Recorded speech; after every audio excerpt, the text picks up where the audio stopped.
9:04 a.m. And that while this is a special meeting, we don't have a quorum yet, so we won't be acting on anything. But I want to welcome all of you that are here. Delighted that you're here and get the process started. One big excitement, and we'll do a more thorough job of it hopefully at the next meeting. But we have the first thing I want to do is welcome our newest commissioner, Mr. Arthur Santa Maria from District 5, I believe that is correct, appointed by Councilperson Rick Callahan. Mrs. Santa Maria, can we go around the table at least and introduce ourselves to him, starting with the vision of loveliness sitting right next to you. My name is Ella Bill Johnson, District 3. I'm Lori Stahl from District 11, and welcome aboard. We're glad to have you. Thank you. Joey Zapata, Assistant City Manager, Office of Cultural Affairs, and is in my portfolio. I'm David Fisher. I'm the Assistant Director of the department. Jennifer Scripps, the Director of the OCA. Linda Blaze, District 2. Roger Carroll, District 14. Joy Bailey Bryant with Lord Cultural Resources, and we'll be presenting to you all today and discussing with you all today. Yeah. Okay, There's so one more. who do we mention? James. James. That's right. James. All right. Again, I'm John Paul Batiste. I'm the chair of this august group. Let me again thank all of you for being here. I think this is one of the most important and critical times, the most exciting times for me in my tenure on this commission. I'm looking forward to the outcomes of this process.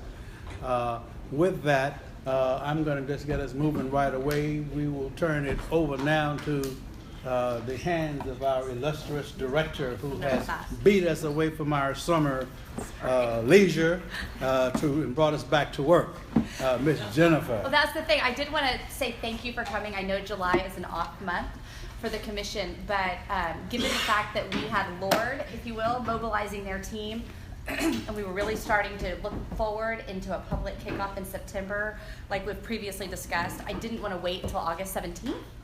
Which is the next time we meet to catch you. Y'all would be essentially catching up to the process, which is never a good thing. We've been on the phone every week or so with Lord, and I feel like every week there's someone new on the call because they've been mobilizing their team, and they're going to talk some about that. We are also at this phase where we're really trying to think about our strategy for mobilizing all of Dallas around this, which is where you all come in. And that's very intentional in that this plan and this process will be as successful as the input and the community engagement that we get as we begin to strategize about where we're going as a city in support for the arts over the next 10 years, which is a big question to answer. So without any further ado, I'm going to let Joy talk. Let me just one more thing before I do that. Yeah. I want to just say to those who maybe are not with Lord, but who are here as just visitors or guests, while the meeting is open, we will not be taking or accepting or engaging with the public today at all. This is basically a workshop, special work session for commissioners. So I just want to advise you of that before we begin to proceed. And with that, we move right to, I think, Joy, and she comes with years of experience in doing this, and so we are in good hands. Well, thank you so much, Jennifer, and thank you so much, Mr. Chair. I'm going to stand to present to you because it's a little easier for us to engage together. We have a presentation which Benjamin has so wonderfully printed for you all. So I'll go through the presentation, not quickly, but briefly, because what we really want to do in this next hour or so is spend time discussing your expectations for the plan, how we'll measure success, how we'll actually move forward through this actual process. So that's actually agenda. We'll have, as I said, a bit of a discussion, and one of the things we'll also discuss as well is the public engagement, which I know everyone is really excited about. So we'll pause and have a little discussion about that as well. And then we'll end with the next steps, how we're moving forward, and what is the role of the commission in this process.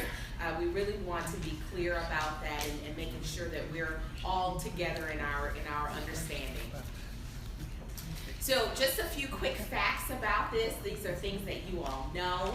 And I will introduce our team in a moment. We have a nice slide for that. But this is a once-in-a-decade opportunity. It's going to be directed by the Dallas Office of Cultural Affairs. You all as the commission, the Cultural Affairs Commission, and a steering committee. So with that powerful kind of triumvirate, as direction, we're looking to moving into this first cultural plan since 2002. So this is huge for the city. There's a major emphasis on public engagement. We want to touch in some way, shape, or form as many of the citizens of the city of Dallas as humanly possible. We also have a major focus on implementation. You will see with our team, the firms that are a part of our team, we have diverse representation for the diverse resources going across sectors, business sector, funding sector, the tech sector. We are touching all points so that people understand that arts and culture are not over here in a box. Arts and culture are across all of the sectors throughout the city of Dallas. This process and project is benefiting from the global expertise of our team as well as your team, and local direction from both ends. The powerful triumvirate, as I described earlier, but also on our team. And then this also will result in the first new or updated cultural policy for the city since 2002. So really important in the operation of inserting and making sure that arts and culture are represented throughout the city. I talked a bit about the team. I said I promised you a slide on that. So just to explain the structure of the team that's going to be moving forward with you of the cultural plan, it's actually going to be a plan created by the people of Dallas, obviously top foremost. We, Lord Cultural Resources, are the prime contractor or the lead firm. My name is Joy Bailey Bryant. I'm the managing director for U.S. operations of the company. So you have the true responsibility or full responsibility and weight of our firm. We have our project manager, Matt Gundy, who is sitting here. Also, co-project manager, Priya Sarkar. Both are senior consultants in our office, so we have senior leadership working on this team. From also on our team, we have Idyllic Interactive, which is going to be responsible for communications, PR, website development, social media, and representing Idyllic Interactive, we have Arisha Smith and Sean Smith. From Building Community Workshop, we have Lizzie McWillie representing that group, and Building Community Workshop is also going to be responsible for community engagement and the neighborhood strategies. Part of this plan will be understanding the wants and needs and the presence of culture in community, what's already happening in the communities across the city. We're not looking to implant something on top of a place that's already has things going on. So BC Workshop is going to be very involved in unearthing that. Obviously, we all will be, but that's a big piece of BC Workshop's work. And then finally, we have HR&A advisors who are a premier economic development advisors, and we have representing them, Alyssa, and my brain has just gone. Oh, yes, exactly, Hoagland.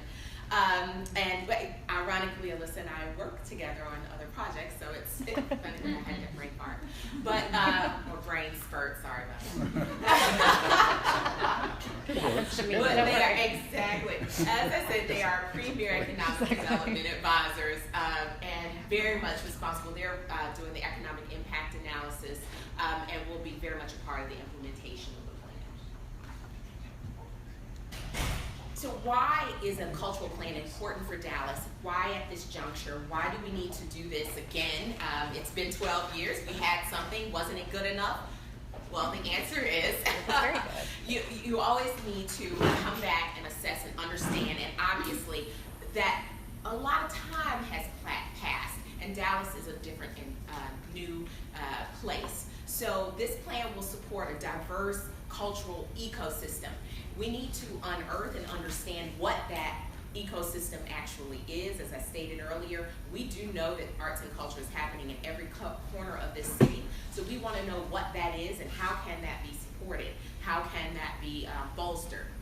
You want to increase citywide and national recognition of the value of arts and culture throughout the city. What do you have here? And let everybody know what you have here. Not just nationally, but locally. People don't understand what you have, so what's in their own backyard. So making sure that is brought to light. Enhancing the economic and community value of the arts. So with citywide investments, neighborhood investments, and policies that will make the arts work in our communities. We also want to unify the culturally rich neighborhoods throughout the city. What is that connective tissue that pulls us all together and makes Dallas a unique and vibrant city? Also, the process, I've spoken a little bit about the public engagement process, and we will again, but this process, not just public engagement, but the actual planning process is so very valuable. How many times do arts and culture have an opportunity to be on the front page of the Dallas Morning News? New York just released its cultural plan, its front page news. When do we talk about culture like that? When does it have that big opportunity? When you're doing a cultural plan. When you take that moment out to talk about yourself, to talk about what's happening in your communities, what's happening in your places of business, how are arts and culture represented in those places. Having that citywide conversation really brings that attention and recognition. So it also results in a strengthened cultural sector. So just through this, and we're just talking about the process of the plan. We're not even talking about after the plan is launched. In the process of the plan, because there are so many opportunities for groups to gather, to intermingle with different sectors, it's very important that we keep talking about not just arts and culture to one side, but arts and culture intermingling with infrastructure development, transportation, tech, just all of the different sectors coming together in this conversation on arts and culture. How can arts and culture help us all to get to the goals that we're trying to establish? I always tell the story when we were doing the Chicago Cultural Plan of the mayor, Rahm Emanuel, at that time was quite popular at the time, and he always tells a story that 10,000 roads were paved that year. That money was already spent. Those didn't have to be white lines. Those could be purple lines. The crosswalks could be designed by an artist. That's money that's already going to be spent, but how might we be able to invest in our artistic resources to get to safer streets? Because boy, you're really going to notice a crosswalk that's been designed by an artist, right? How will we do this? There's a 3-phase process over approximately a year. So we're going to be together a little bit. We're going to get to know each other. We are going to start this process. We're mobilizing now, moving into a phase of robust engagement. We have not actually kicked off the process because we are still in the process of understanding what, even who needs to be on the steering committee. Do we have the right mix of people? Where are the places that we need to be even initially? Who are the people that we need to speak to? So we're really in this what we call mobilization point right now. But this phase 1 robust engagement is going to be so large that we have to take this time to plan that. Phase 2, just phase 1. In phase 1, we're also doing a lot of data and document review, policy review, benchmarking, understanding what's happening internationally and nationally, bringing that to bear on what is actually happening here in Dallas as well. Phase 2, the economic impact analysis, will really be doing that deep dive. Sustainability is such an important and imperative part of this plan. Phase 2 is where we're getting into how the sustainability of this process and the plan moving forward. How are we going to ensure that our arts and cultural assets are here for the future? Phase 3, the bringing together the draft cultural plan, the testing. Did we get this right? Is this what we really want to do? The finalization of the plan, and finally the updated cultural policy. So at that point, once we have all of those things, we'll be ready to take that to council and move forward with a lovely launch. So that brings us to our points of discussion. We wanted to have a bit of a conversation, and my team is sitting here, so so there's always, if you have any questions, they can answer those. But we wanted to have a discussion with you all about a few things. The first question about arts and culture's definition, what that means in the city of Dallas. In different cities, it means something different. I always use the example of in Houston, the slab culture of the cars and that type of thing, decorating cars. What is that here in Dallas? That's very specific to a place. Also, getting into a little bit more of the nitty-gritty for us, what are our expectations of both the process, what we're doing in the next 12-ish months, as well as the plan. Once we're launched, what are your expectations of both of those? And then how are we going to measure the success of that plan? How do we know that we have done this thing right? Two other questions we want to make sure we address are how this plan can address cultural equity. Very important in this city, very much a conversation. How can we make sure that we address that? And then how can the plan examine or address the business model of the arts in Dallas? We've had quite a lot of discussion around that, but how can we do that? So I've given you 5 big questions. They're up on the board. You have the slide printout, but we can start any and everywhere. Jennifer, do you want to just, if there are thoughts you have on that, or you could even ask me questions about the process. So just really starting this conversation.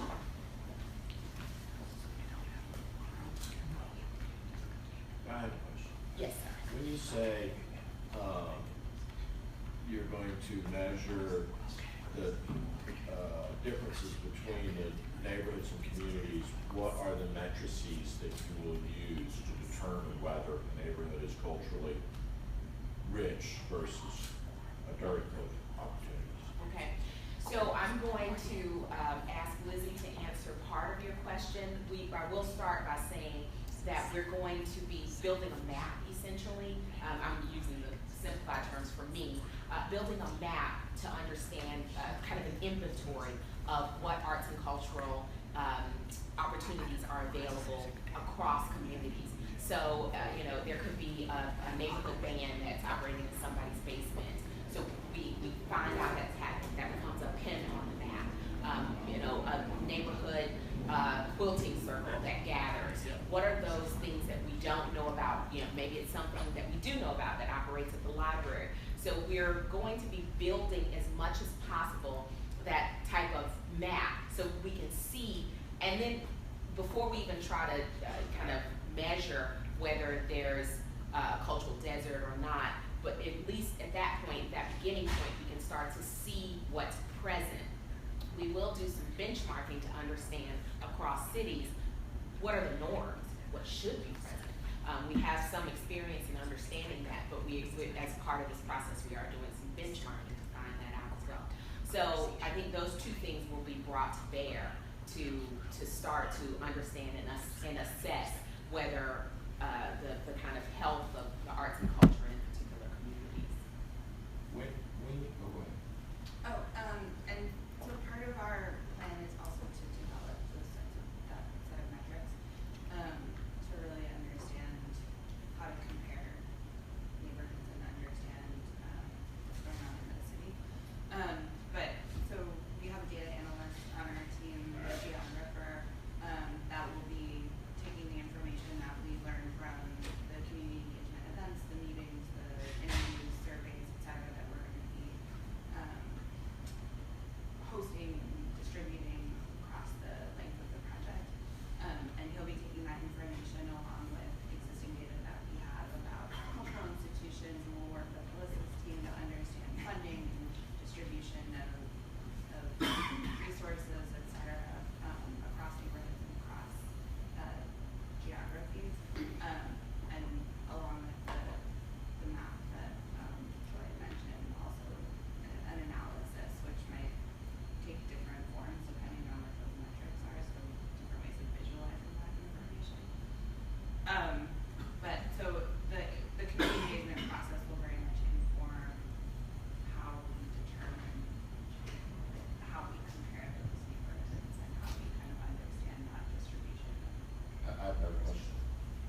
targets being by council district?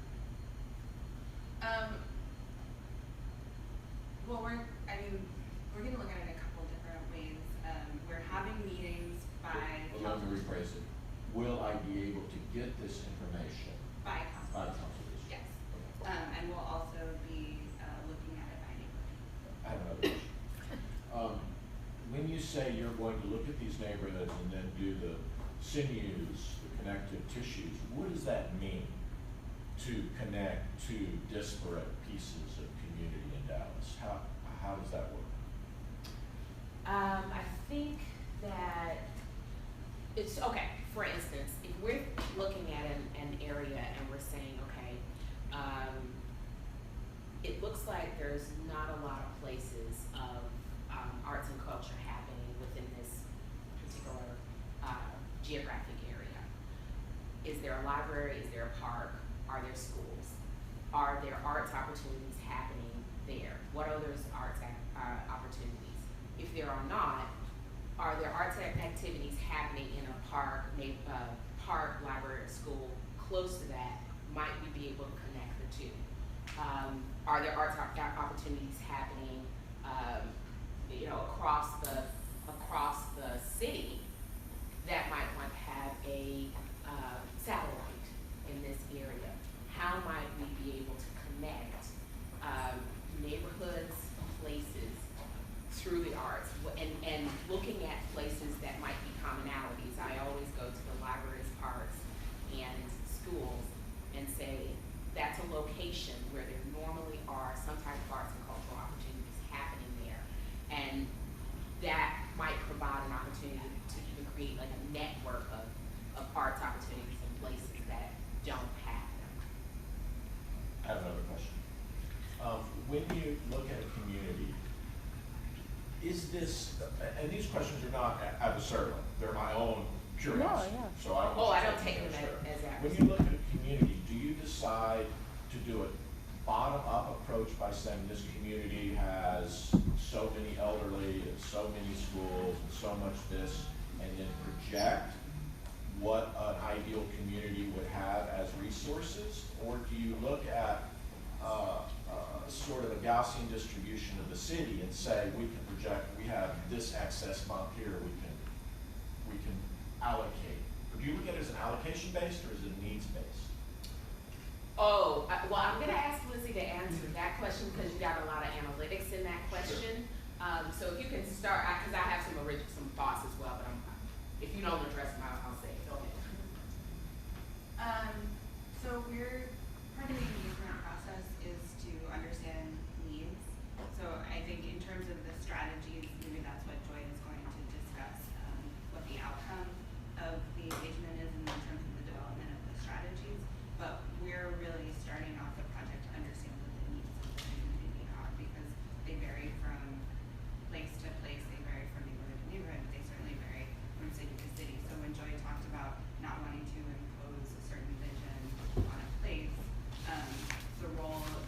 one of the roles of the community engagement process is to really understand what people are looking for, what people wish they had, or what is great about what's already here.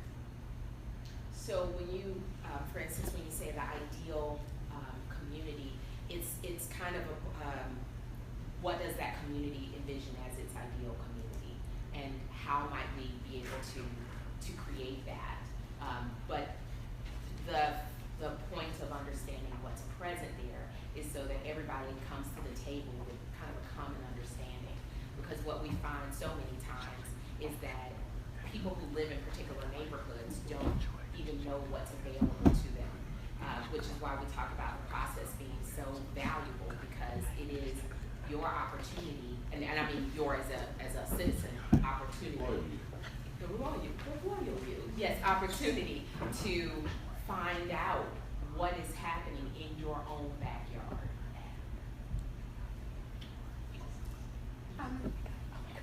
Dovetailing on that, I'm glad that you do not have a fixed mindset about what you're going to find or even how you're going to proceed, because I think that one of the keys to success for discovery process will be not only engaging with people, but also really conveying to them that there is not a sort of a preordained outcome, and that their contributions and their engagement are going to be meaningful and potentially decisive. And so I think sort of starting on that note is really good, and toward that end, I'd also encourage you to have as decentralized a process as possible for engagement, because I think that as the city matures and diversifies, we're like everyone else, we're finding that different people can engage at different times of the day, different days of the week. Some can travel to the central business district, some cannot. Some live online, some don't. And so I hope that, you'll make it easy for as many to engage as possible, in part because I think that will build credibility for whatever findings there are down the road. Can I, thank you. And can we, that kind of gets us into expectations of the process. Yes. And can we spend a little bit more time on that, just because I feel like that's really where, as we launch, I want to make sure we're totally. Oh, yes, no, Yeah. no, we haven't abandoned. Okay, I was good. moving to that slide. Perfect. I wanted, while we were talking about it, I did want to, but you know what, we'll be talking about That's, it it's for the whole same, time. yeah, because Yeah. the expectation, because I think you're really onto something, and I mean, the way, having kind of spent some time with the New York plan recently, they certainly did it. And I think Manhattan was like, whoa, wait, there's culture in Staten Island or whatever, I mean, it kind of comes through. There's culture in all 5 boroughs. Yes. Let's just do one other Yeah. thing here, though. Let's encourage other members to please speak up now. We will not have this time in a commission meeting. Uh-huh. We just don't have enough time to get through a full agenda. This is the time to speak up, so ask the questions now. And this is a great This group is of great people conversation. So please ask the questions. So the expectations Make of the your comments. process, I just Yes. really want to, Absolutely. yeah. Yes. I have a question a little bit about, oh, I'm sorry, I didn't mean to. No, go ahead. About just the kind of the sequence of the process. So like when the community engagement starts happening in public meetings, someone goes to the mic and offers that, there's now opportunities for their kids to go to arts or culture in their neighborhood. At that point, has that research been done, as you were saying, about like mapping things out, or is that part of the fact finding is from that outreach itself? Yes, the outreach is part of the discovery period, about the fact finding period. So the reason we begin with the robust engagement is because it tells us where to go. We beginning with this kind of open, kind of throwing our arms open wide approach to just whatever information we can get, we're going to then investigate it. So that process will be ongoing for several months. As many in these conversations, be they workshops or just kind of intercepts, if we have opportunities at festivals and events and all those types of things, we'll be investigating whatever people tell us we need to be looking into, or if there is a dearth. And will the data collection, those kind of analytics be done in parallel to that, or is that precede the outreach? It's parallel and into phase 2. So what happens when you go to a neighborhood that doesn't have any resources at all? They don't care about it because they're too busy working to make a living, and they do not see the importance of arts and culture. How do we get that idea into that neighborhood so that they want to bring their children to cultural events and to participate in the arts? How do we do that? That's a great question, and one of the things that's very funny, we talk about the process. So having these conversations with people, you start to ask them questions about what they do in their daily life, what their children do. One of the things we always talk about is some of the issues that come up. Maybe there might be an education gap. Arts are excellent opportunities. Arts and culture present excellent opportunities for the growth for exponential growth in, for instance, mathematics. The scores go off the charts when people start to have musical experiences. When people engage in performance, they become better, have more esteem, self-esteem, and then they also become better writers, different types of things. So when we have conversations and do these public engagements with different people and start to talk about what their needs are, what issues they might be having, and then we start to talk about what are some opportunities for the arts to address those. So we can bring information to them as well about resources. So sometimes when we have conversations, we might have, in a community, we might have almost like a little festival or open house almost, where different opportunities that are present in the neighborhood or may not be present in the neighborhood, maybe in an adjacent neighborhood or maybe across town, that are interested in being in this place, that do say, I met the Dallas Summer Musical Theater gentleman yesterday, and they have a program where they work with students and they write reviews for plays. So their writing now is getting a little bit better. So say you have a festival where you have, or an open house where they just have a table. These different arts groups have tables. And okay, these are the different things that we do, and this is how it can help your child's development in X. I focus on children because that's in most communities. If the children are, if it's a family-centric community, parents will do for their children, whereas they may not think about it necessarily for themselves. Most of us as individuals are having arts and cultural experiences. We just don't really think of it in that way. So the easiest way, quick win, is always with our children, and educational opportunities furtherance, how we might move forward. Just use that as an example. So we have these different types of, I want you all, as we're going through this process, and we're gonna ask you all as a commission how you might help us, to think of opportunities for this engagement across the city. This is your way to talk to people across the city.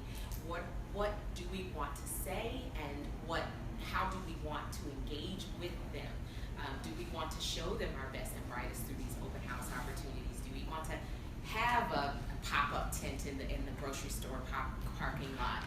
What do we want to do so that we make sure we grab people wherever they are?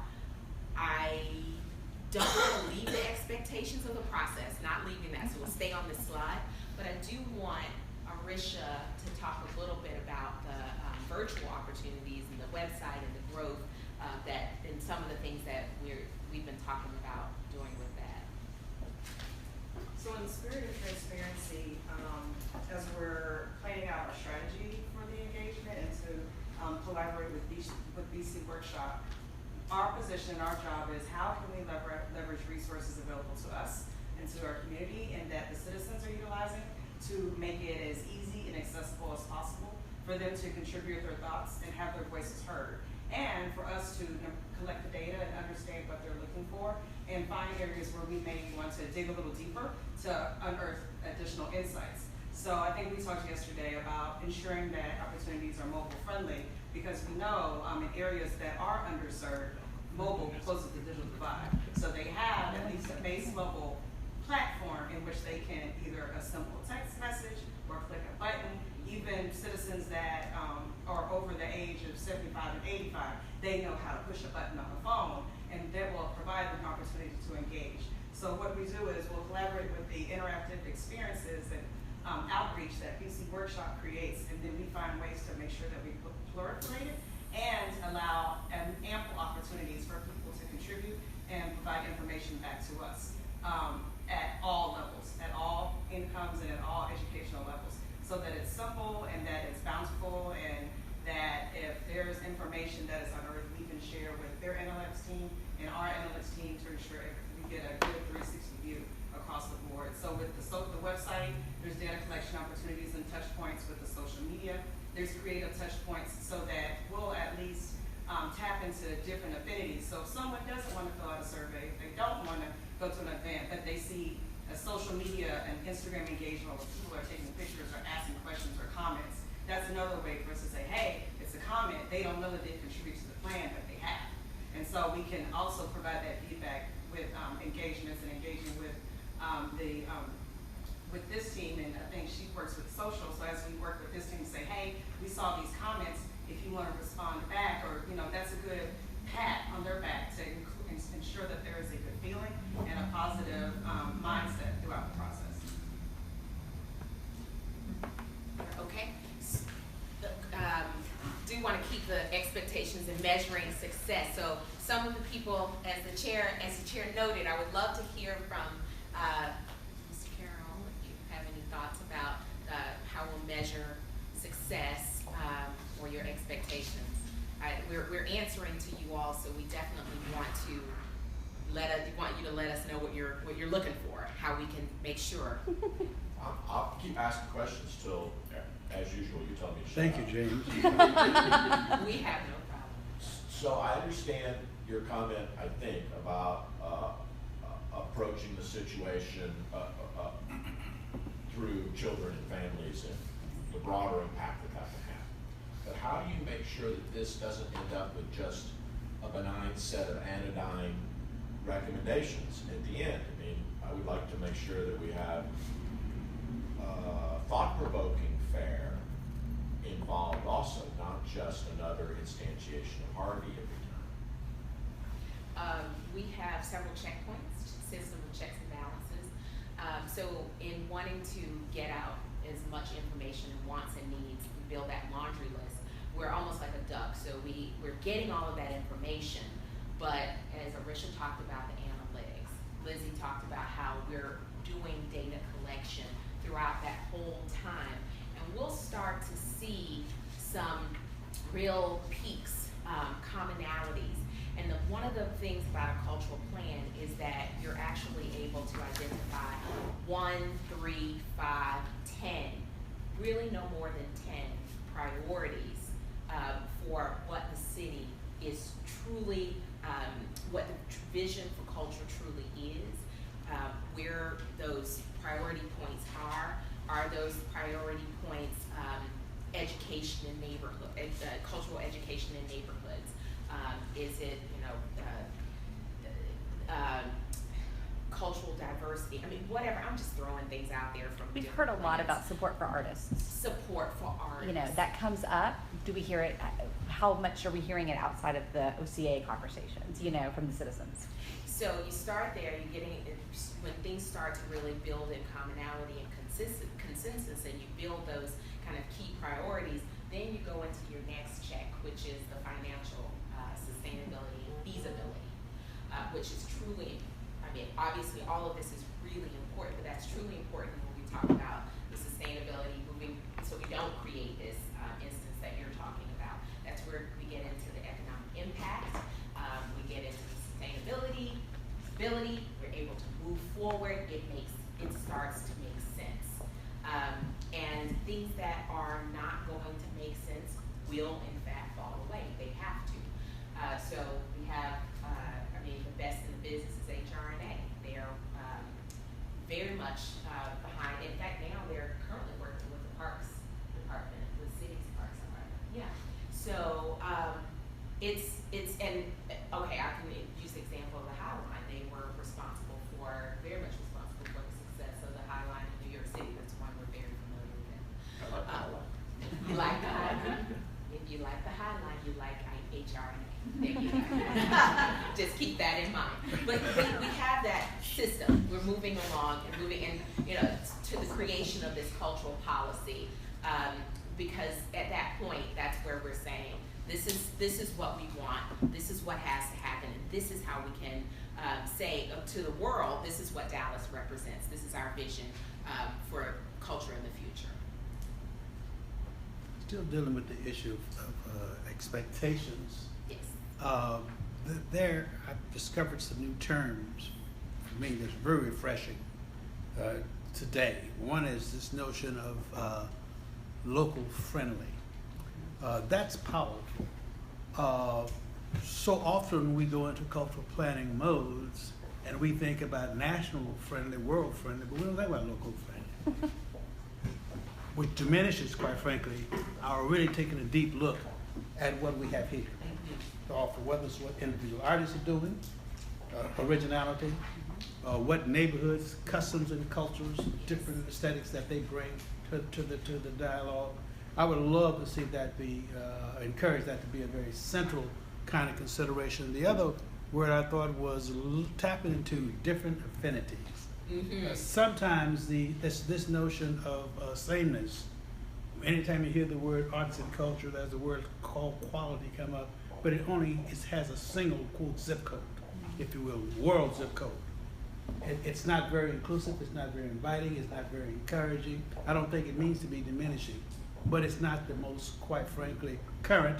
It's not the most welcoming, if you will, opportunity that we might undertake. So in terms of refreshing, I would call the root directions and considerations of cultural planning. It seems to me if those two items become driving forces or points in the development of this plan, we really will have something wonderfully different and new and refreshing to divide, to, if you will, direct our strategies for developing services, right?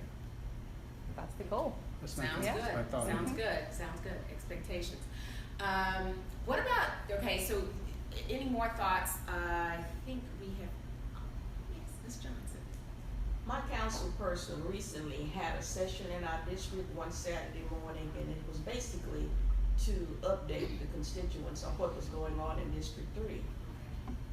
Because of a mere introduction of who I was, it turned into something like, what is the cultural affairs department in the city? And I asked the question, was there just one person that didn't know? We found out 90% of the audience did not know anything about cultural affairs. Yeah. So there is a need to get more information out. Then it went from the question, what about, how do you get engaged?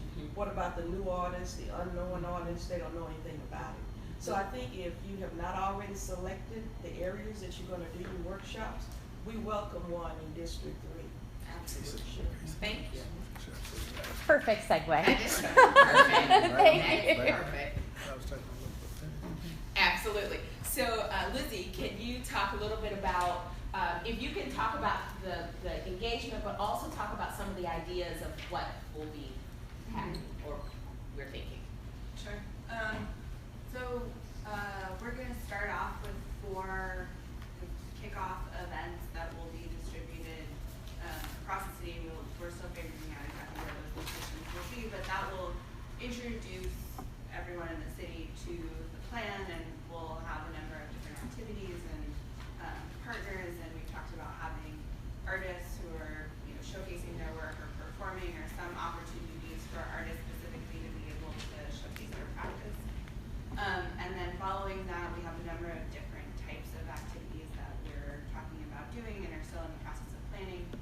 We're going to have at least one meeting in every city council district. We'll be conducting somewhere between 75 and 100 interviews with stakeholders across the city.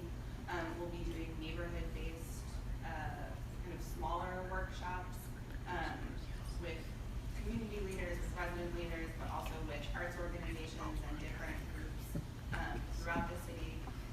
We've talked about having kind of mini residencies. One of the things that we've talked about is the importance of better understanding the relationship between OCA and some of the other departments in the city. We'll be having interagency meetings to also understand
And then one thing we've kind of talked about too is having the interviews with certain focus groups, you know, corporate funders, visual artists, emerging visual artists, you know, so that they can have a focused conversation.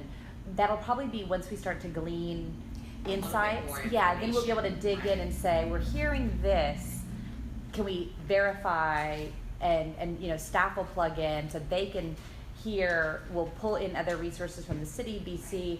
So, you know, yesterday we kind of briefed some community stakeholders on the same thing.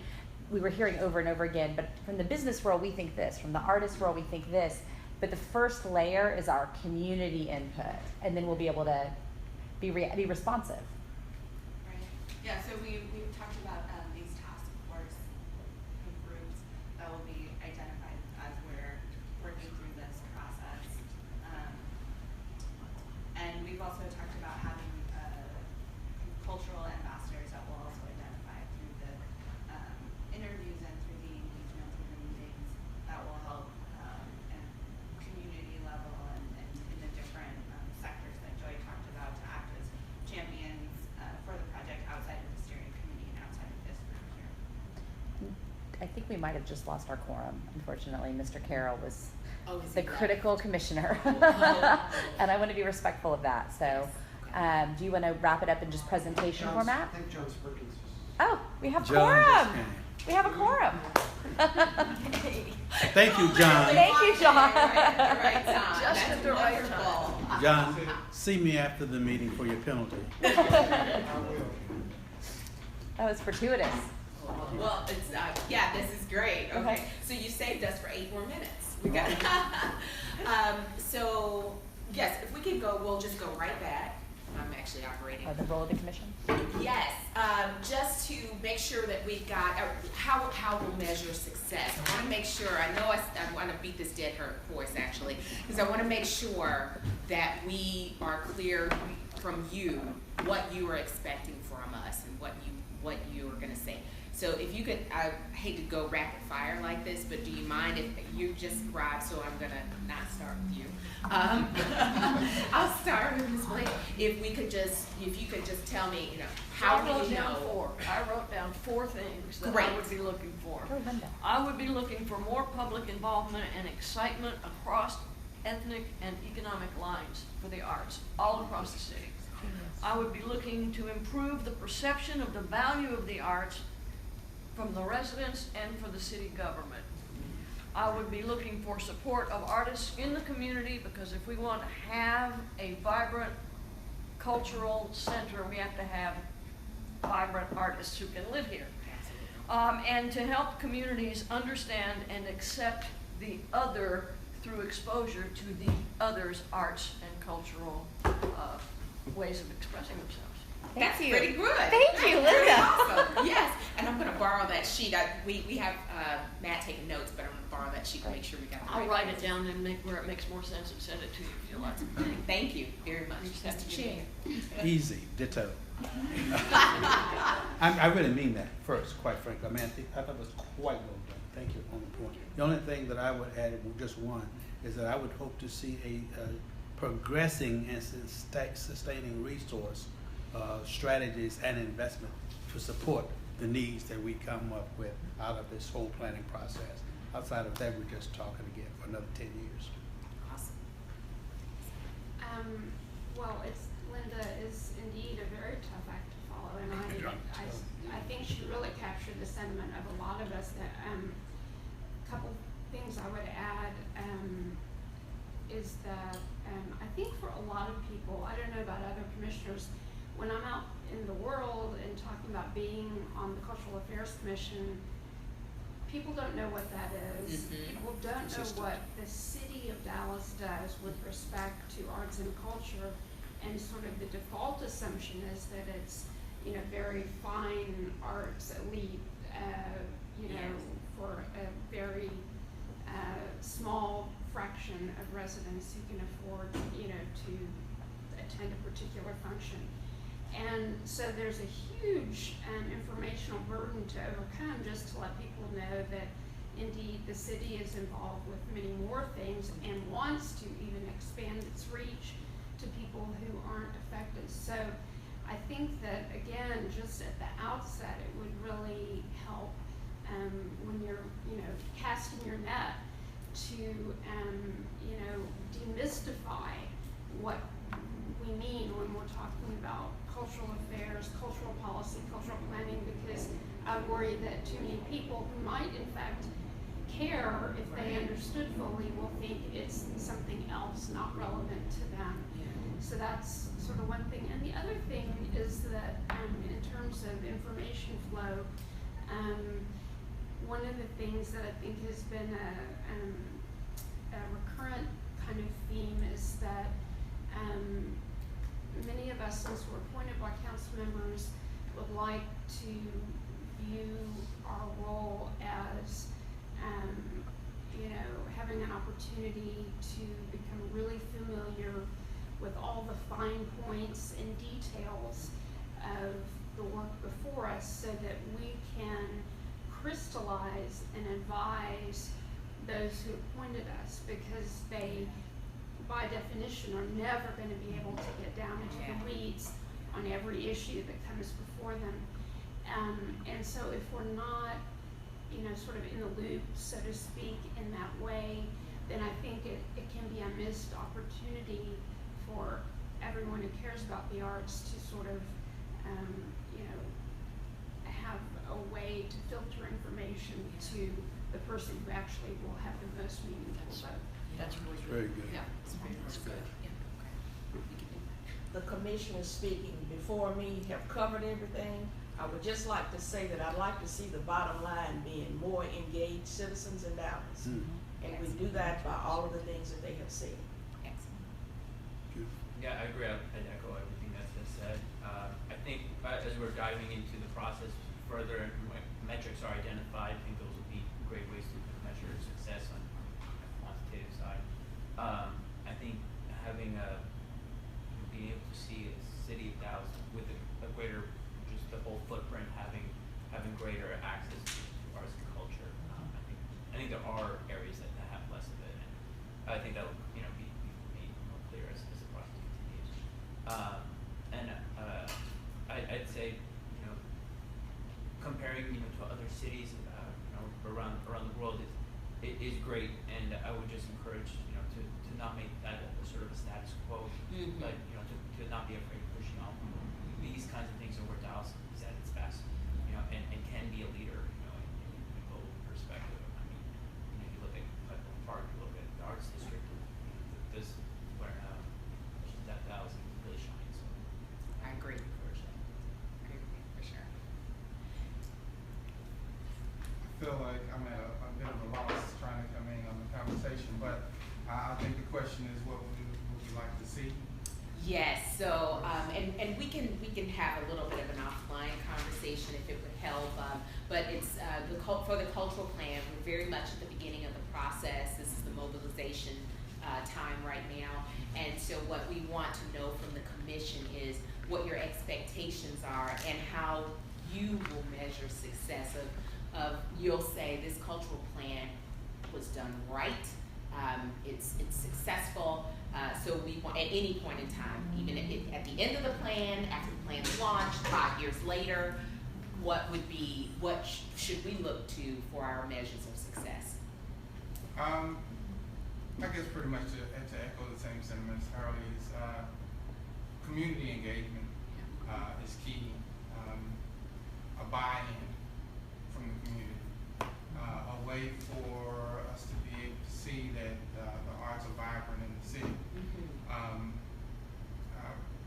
That what we do on the commission, the Office of Cultural Affairs, that the arts community is integrated into the fabric of the city and not just a silo, within the city. And then I think the other thing is to engage those who can provide financial support for the arts in a way that is meaningful. We have tons of Fortune 500 companies here, and I know at varying degrees they participate, but if there's a way to develop a process of some sort to engage those who may be coming and those who are here, so that they have a buy-in as well. Because in order for us to do the things we need to do, we need funds, and and that sustainability, I think, from its most fundamental level. Those are probably the two things I think are on the top of my head. Did pretty good for just walking in. Yeah, you're okay, John. Well, oh, I'm so sorry. I just.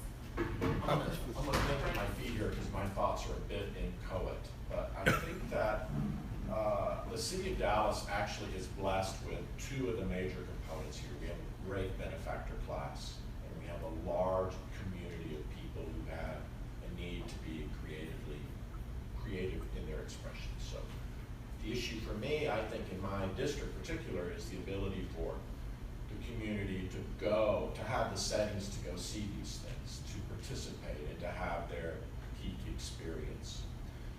So I would look at this as a component, not just what can we do, but what can we stop doing. We can use our bureaucracy to stop when someone wants to have a photo showing or a pop-up event of having a fire marshal show up and rigorously monitor the door. I'm not saying safety is not important, it is important, but we can use the bureaucracy to define a set of rules and make these things flow more easily. I have good news for you in August. Okay. But I use that as an example. It might be a bad example. No, it's a great example. It's a great example. And there's a lot of, the city of Dallas in about 1980, they used to take all community areas in neighborhoods and make them city property.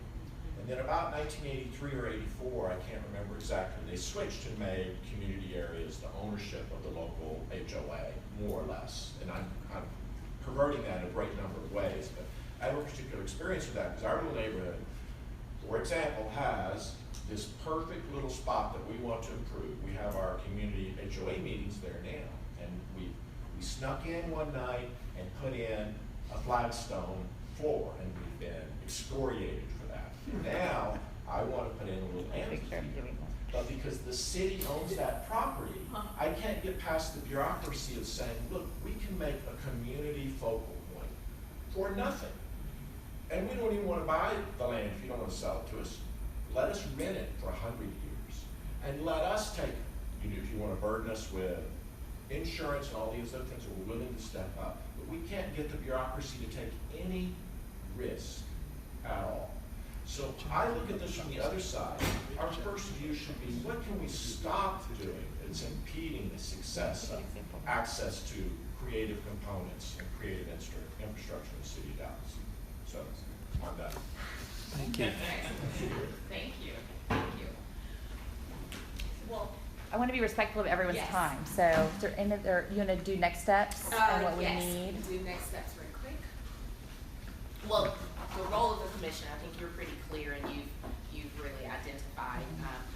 We are asking you very emphatically if you can provide us with, or work with us, provide us entree into your neighborhoods, into your council district for sure, but also connections that you have.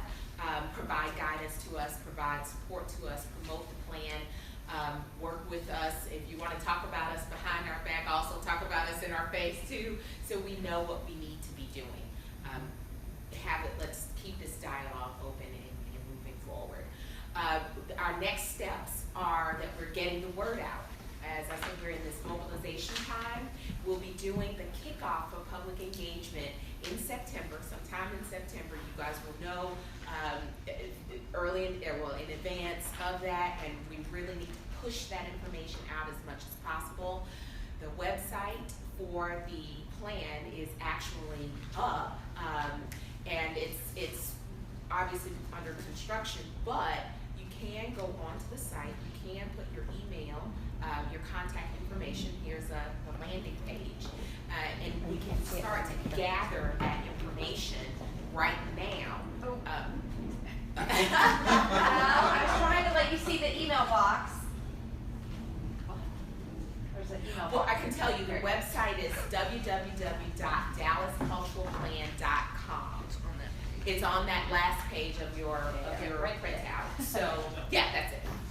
So anyone can go on there even today and put in their email address, and as a part, we'll start to send out information. We're going to be pushing out a lot of information. We're also going to be pulling information from people as well. So we're looking to engage on all those different levels that we talked about. And then the only other thing I would add for this group in particular is we realize the council member that you're appointed by has pretty much been taking the month of July off, which is great. But when they come back, our team will be starting to engage with them. There will clearly be an update at the August commission meeting, but we are going to try to bring everybody. So if y'all have questions for me, we will let you know when those meetings are occurring. If you'd like to join us, we would love to have you. Obviously, the next round of public meetings will be budget oriented. We didn't want to add this to everybody's plate, so it'll be following the budget. Will be it times out really well, actually. You know, we'll be getting going with those meetings in neighborhoods. And I think, you know, the more creative, the better. I have had a few random harebrained ideas. A lot of churches are doing amazing art things right now. Would they be willing to host? I'll let y'all in. Needlepoint. I think my Needlepoint store would be a great place to host an engagement. You know, women spend hours there. I wish I could. I run in and run out. But things like that. And kind of think broadly when you're thinking about your affinities and where they might glean some of those data and stories. That's it. The meeting adjourned, sir? Sorry, I don't want to take away your... Are there any questions or comments? Yeah, one quick question. I made a mistake. Role of the commission. Yeah. How do we do that without violating things like the public? You know what I'm saying? How do we actually provide feedback and that sort of thing? What is our mechanism? You can email me. If you don't feel comfortable emailing me, there's always the chair. Okay. I am very comfortable if there's another way that you want to give feedback to the process. At this point, I mean, now that you know the team. That's all I need to know. If I can send it to the two of you, then that's fine. Yeah. What is also, this process, once it gets going, is going to move very quickly. So if you're at a public meeting and you hear something or your spidey sense is like, wait, we're missing something, please call me, because there's probably a meeting for the next day. And so I don't want things to fester where for 2 weeks I'm not hearing things, people aren't getting what they need, and then 2 weeks goes by and this team is out hosting meetings across town doing the same thing because no one told them. So the more feedback we're getting in real time, it's moving so quickly. Yes, there are those of us who don't do Facebook or Twitter. So. That's fine. No, I know. And sometimes you'll be at a meeting and it really takes an angle, or we've been at conversations where one table's just kind of not really focused and the other table next to them is off to the races, and boom, boom, boom. How can we better frame things? Yeah, exactly. With that, let me thank Joy, team, Jennifer, and commissioners for a very wonderful opening and welcoming invitation to begin this mobilization process.